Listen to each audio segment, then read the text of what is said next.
Well, hello, everybody out there in YouTube land. Welcome to How to Write Nonfiction and Fiction with me, Elise Krentzel, the Rebel Writer. Tonight, I'd like to help you discover the best ways to get started. Well, first off, in the comments section, I'd like to get to know all of you, to find out what you're interested in, what your issues are or blockages, and how I can answer any questions. So if you have any questions, please do put them in the comments section, in the chat to the right of the screen. So essentially, let me introduce myself first off. I call myself the Rebel Writer because, yes, I'm a rebel at heart. Hasn't changed all these years. I began writing as a teenager. Basically, when my grandmother died, I guess I was about 14, I turned myself from playing guitar to writing because I found poetry was a great way for me to relieve the pain, the angst, and all the things that I was going through growing up. Because I did love music and collected LPs, following in the footsteps of my father, I guess by the time I was 16, I had over 1,000 LPs because back in the day you collected them. By the time I was 18, I had 2,000. I had an enormous collection, and I felt like I was the walking Wikipedia of the music industry. I listened to British pop and rock, and mostly British. Alternative, was a fan of David Bowie, um, Elvis Costello later on, Lou Reed, T-Rex, Yes, all the glam rock, Emerson, Lake and Palmer. In any case, what I did was I started writing record reviews, LP reviews. And after I accumulated quite a few, I sent them out to magazines, print magazines, and was rejected and rejected and rejected. But that didn't stop me. And finally, I was still in high school, I guess it was 16, and I was published. I was accepted. A couple of other things happened to me that got me into the music business. And all those happenings and adventures are actually in my memoir, which is book 1 of 3, entitled Under My Skin. I'll write it in the chat here. Under My Skin, Drama, Trauma, and Rock and Roll. Yes, and so I'll answer your question in a sec. Hi, Jess. And so what happened was that by writing and being accepted, I kept doing it. Then I graduated high school, and eventually I was asked to go on tour as one of 10 journalists with Kiss, the rock band. So not to spoil anything, I'll let that be discussed another time. But let's now go to some of you and find out more. So Jess here, hi. You're waiting on a grant application that will either lead to writing a memoir or novelizing one of your feature screenplays. Excellent. What would you like to talk about, Jess? Do you have any particular questions for me right now that I can answer? Or maybe we can start with this. Have you written before, Jess?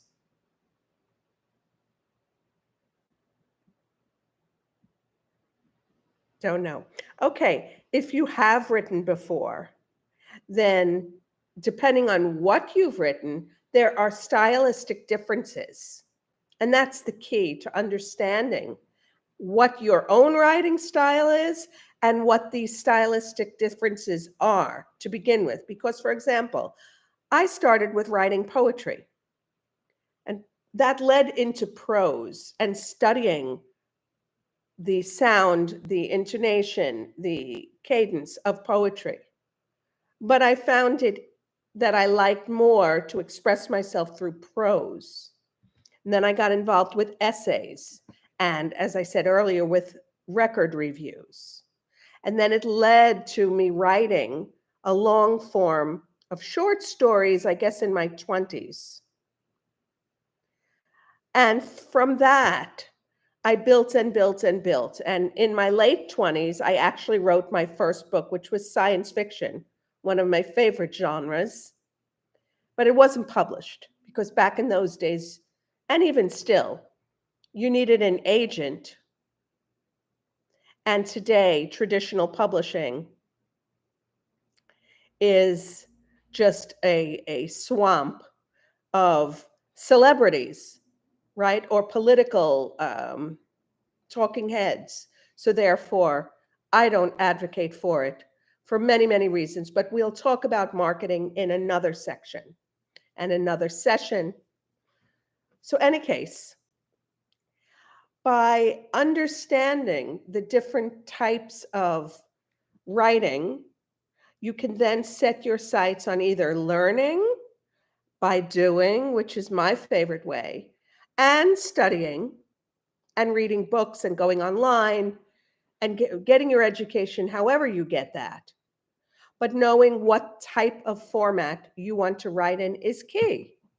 So because we have memoir writers here, myself included, I'd like to talk about the key elements in writing nonfiction. And also, because of memoir, you may want to change names, and that's simply because you want to protect the guilty, as I like to say. So, in writing memoir, what's important is to be able to be objective. I know that sounds like a contradiction, but it really isn't. You need to stand far, far away from yourself, almost like an out-of-body experience, in order to write objectively about a subjective subject. And therefore, when you're writing memoir, put yourself in the mindset of the reader. That is also true for fiction. But somehow memoir, for many people, seems to be more difficult because they either try to mimic the past exactly, which is not possible, or they're trying to give life to characters, those in real life, and are blocked by negative memories. In other words, they're too emotional. You can't be too close. In other words, look at your own life. Look at daily life. If you have a problem, how do you go about solving it? Do you react emotionally and react head on with all the hysteria and trauma of the moment? Or do you take a step back? Well, I think we all know if you take a step back, if you breathe, if you take 5, 10, whatever it is, you're going to have a different reaction to the situation. And I'm proposing the same thing about memoir writing. Because if you've had a tough childhood, as I did, or traumatic childhood, as I did, it's hard to write about without venting your spleen, so to speak, without blaming the characters and the people in your life. What you want to do is, by taking that long view, you want to paint the picture of what happened in your memory, of course, right? It's all subjective. And so that also is a conundrum. How are you going to be objective about your subjectivity? You're going to do it by imagining yourself at that age, because you have the ability to do that now, whatever age you are or wherever you are in your life. Let's say you're an accomplished teacher, and at the time of the memoir, you were a child, or you were an adolescent, or you were a young adult who was studying to be a teacher.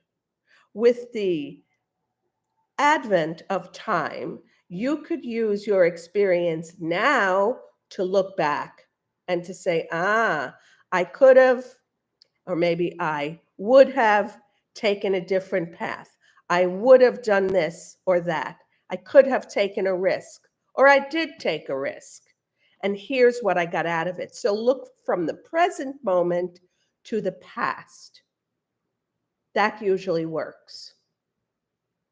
Okay, other tips. I'm looking here at Jess.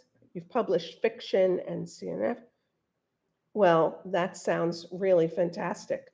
You've written quite a lot: poetry, children's writing, fiction. Excellent. So I'd like to ask you, do you find it different or more challenging or less challenging to write fiction or nonfiction? While you think about that, I'll have a glass of water.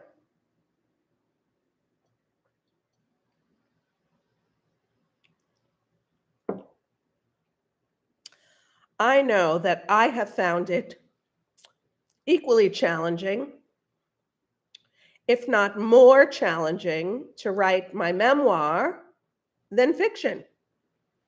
And that is simply because the experiences were still too close to my heart and too close to the emotions, too close to the surface.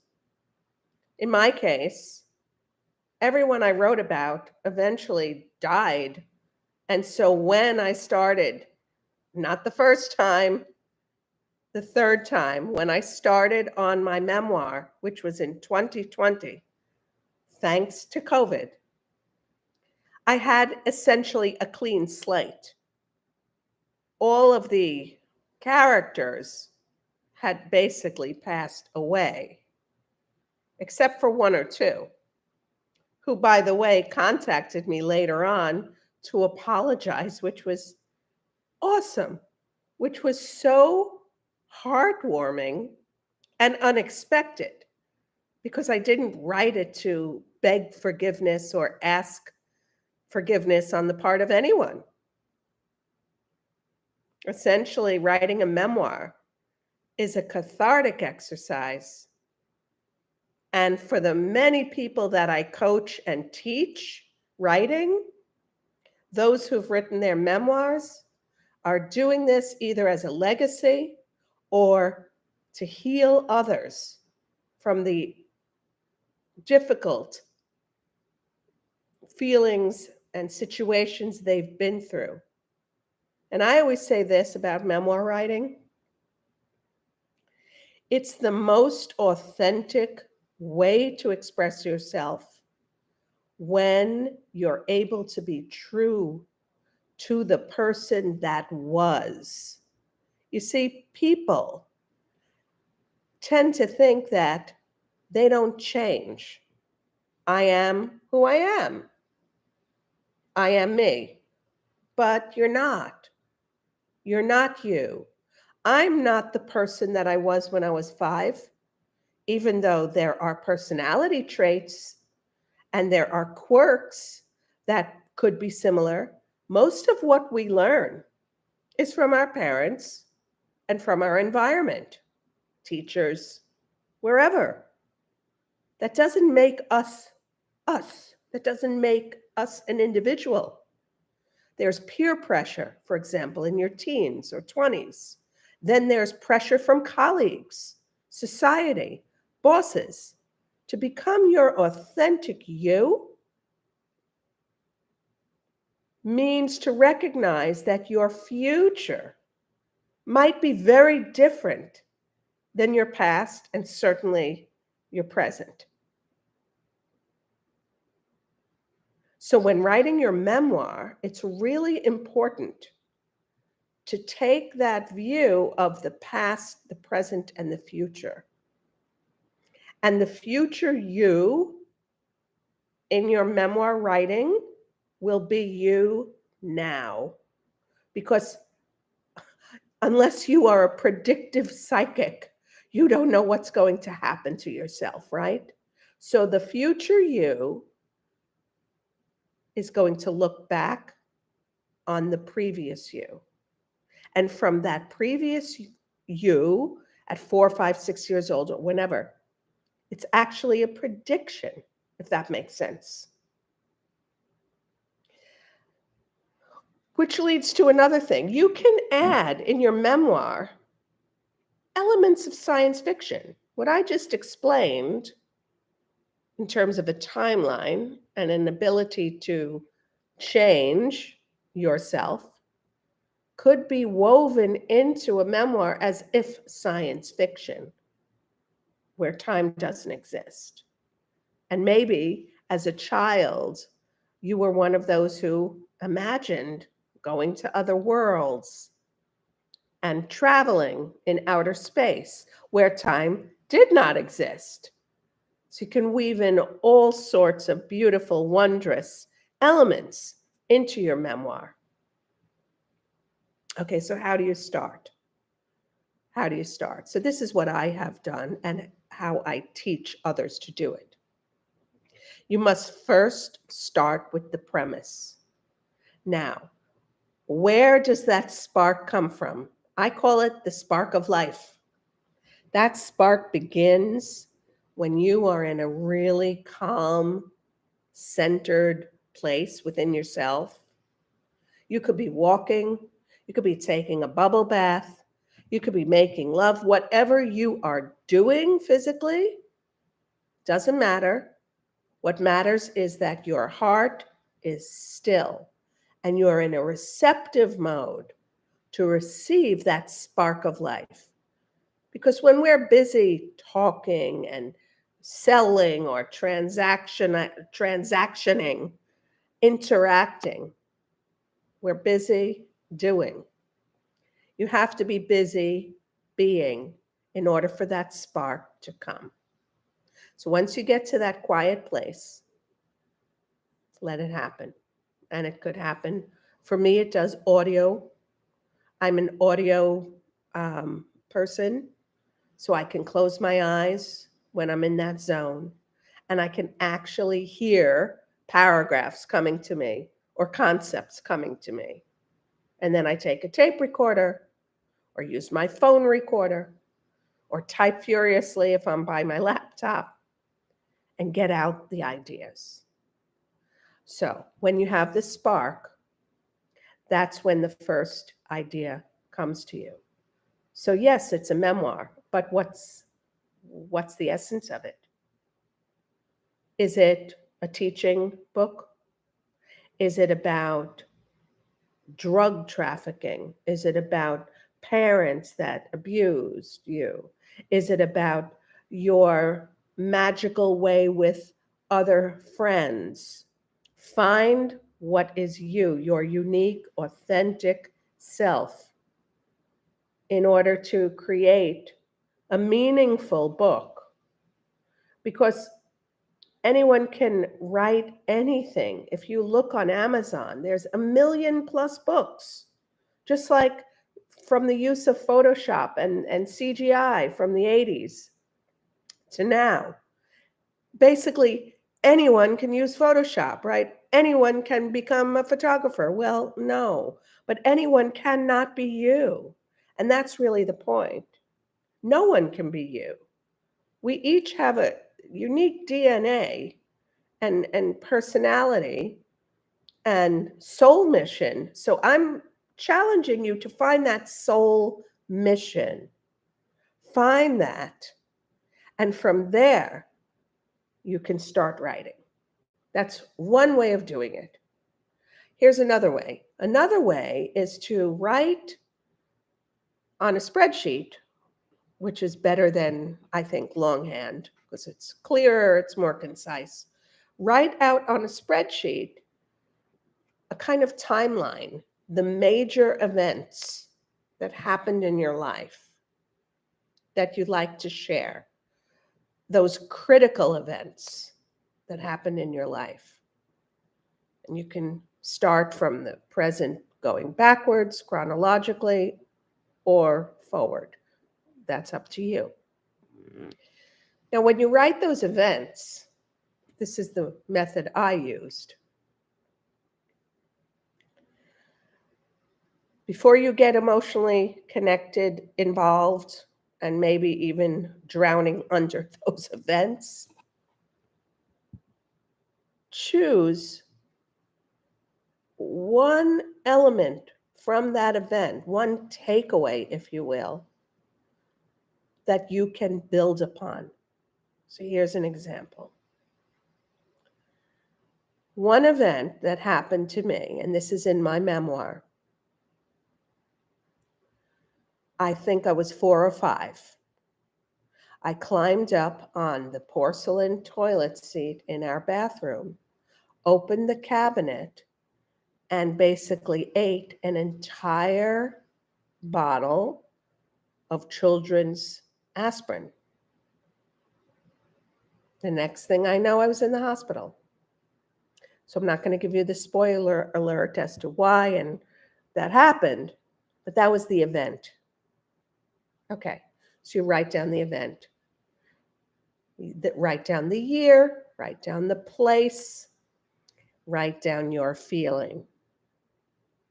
So now you have the categories. Once you go through all the list of all the events, you can then go back and start developing. Okay, so let's go back. Go back to the event. Where did that take place? That took place in my parents' apartment, in the bathroom. Where was that? That was in the Bronx. What year? That was 1961. What was happening in 1961? Socially, politically, environmentally. What did the Bronx look like? Well, I probably wouldn't have known what the Bronx looked like, but I knew what my block looked like. I knew what the neighborhood looked like. Describe that. I knew who my parents were from a 4-year-old's perspective, of course. And then here's the part that will make it into your book eventually. You're writing why that happened, what led up to it, and how did you react? And that, take a separate sheet in a doc. I like to work in Google Docs. Take a separate Google Doc and now write to your heart's content. Don't edit, just let it flow. By the time you have written hundreds of events, you'll have the basis by which to start building your book. Why? Because when you take a look at all these events, the next step is to analyze what the theme is, or themes. There's more than one theme in most books. So think of your chart and the theme as waves. You will see the waves. In my book, there were several themes. 1, theme is coming of age. 2, creativity. 3, emotional suppression and abuse. 4, becoming a journalist. And 5, touring with Kiss, which changed my life forever. That's already 5 themes. So you can find as many themes inside your events as you deem important and relevant to the manuscript.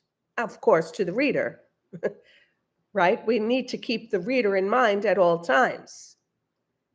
And I guess it must be my marketing background or public relations background that I'm constantly keeping the reader in mind. Because what I used to do, which I advise everyone now don't do, is to show, not tell. Now, Jess, in our audience, adores screenwriting. So you'll know with screenwriting, that's exactly the mantra. You show, you don't tell. But when you're writing, It's easy to fall into that intellectual trap of telling someone how the character felt or telling them what will happen. Get away from that. That's why it took me all these years to write the memoir in a voice which was not preachy and not too wordy, but more like rap, like hip hop, and very colorful. Okay. What else can I give you as tidbits? Well, there's so much. There's so much. All right. The next thing, after you've determined what your themes are, you're going to go in and determine now what the actual plot is.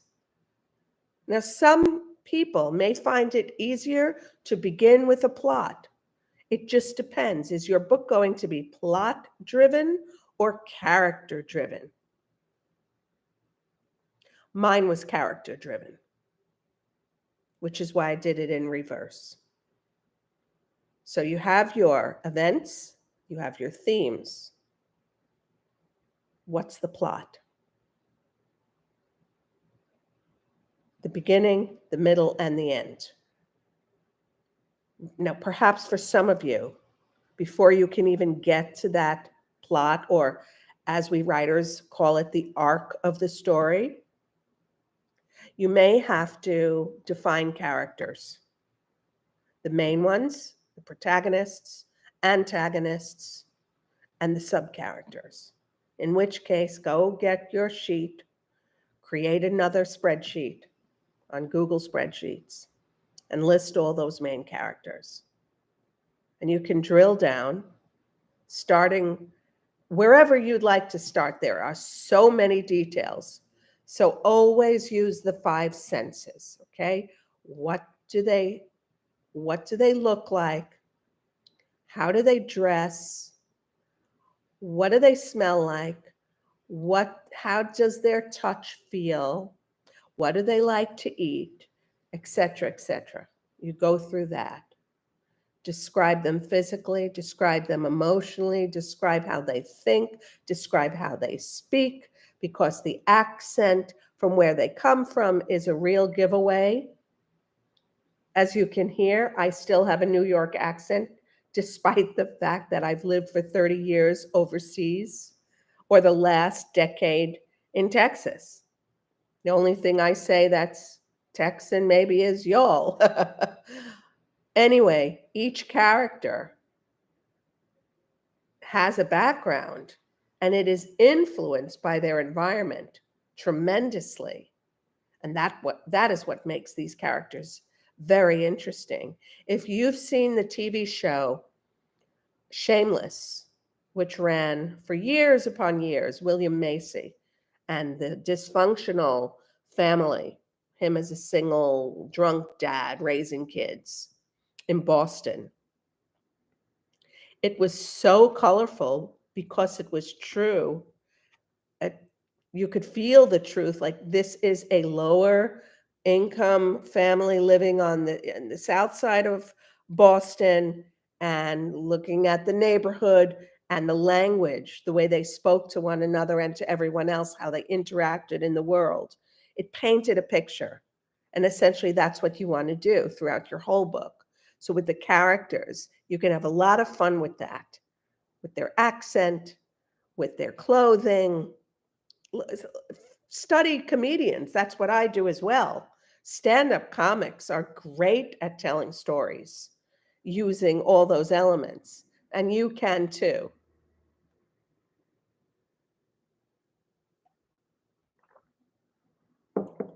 So now you have your characters.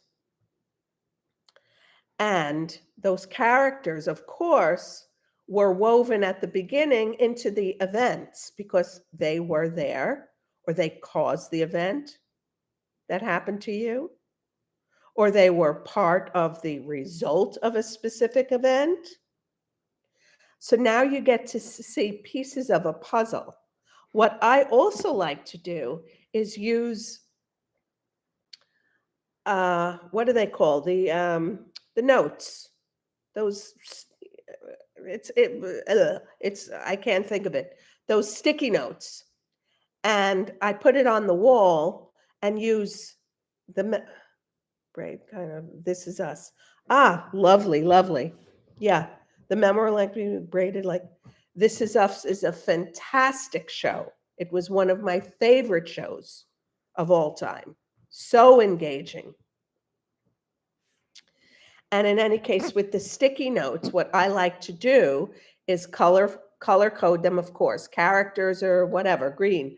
Themes are yellow. And then put that in the timeline.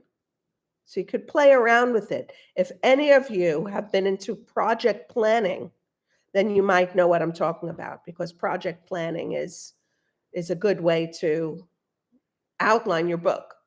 What I'm getting at here is that you need to outline your book before you start writing. I'm not saying that as a creative writer, you're not journaling or writing in a diary or writing in a notebook every day, or just sitting down and letting, stream of consciousness come out. Be my guest. Continue that. However, to write a book, you need structure. You're like an architect. If you don't have a foundation, what are you building? What are you building it upon? Now, I have edited several books, or have done developmental editing for several books, where the author was stream of consciousness. They were mostly therapists. So for some reason, I don't know why, maybe they need therapy. I have no clue. But these books have been stream of consciousness and not structured. And without that, well, it's kind of messy. Or you'll have to go back over and over again and repeat yourself until you have a structure. So I'm an advocate of structure. Then within the structure, you have all the freedom to create your story. There's no limit. All right. I think at this time, although I said I would do this for an hour, I feel like I'm coming to the end of the stream. Yes, there's more, but I want to save it for another time. So if anyone here would like to know more about how to write, I have 2 online courses. And you can go to my website, elisekrenzel.com. I'll put it in the chat as well. And take a look at the courses. I have a beginner's writing course, and I have another course for advanced writers. Both are called Write Like a Rebel. I also do book coaching one-on-one via Zoom, and I've helped hundreds of authors write their book. So I would love to see you again. I will be doing these webinars basically I don't know, bi-monthly, maybe weekly. I have to see. You'll let me know. If you like it, if you find it great, terrific. I'll do more of them. But please go to my website and like and subscribe to my YouTube channel. And I hope to see you really soon. Okay. Thanks.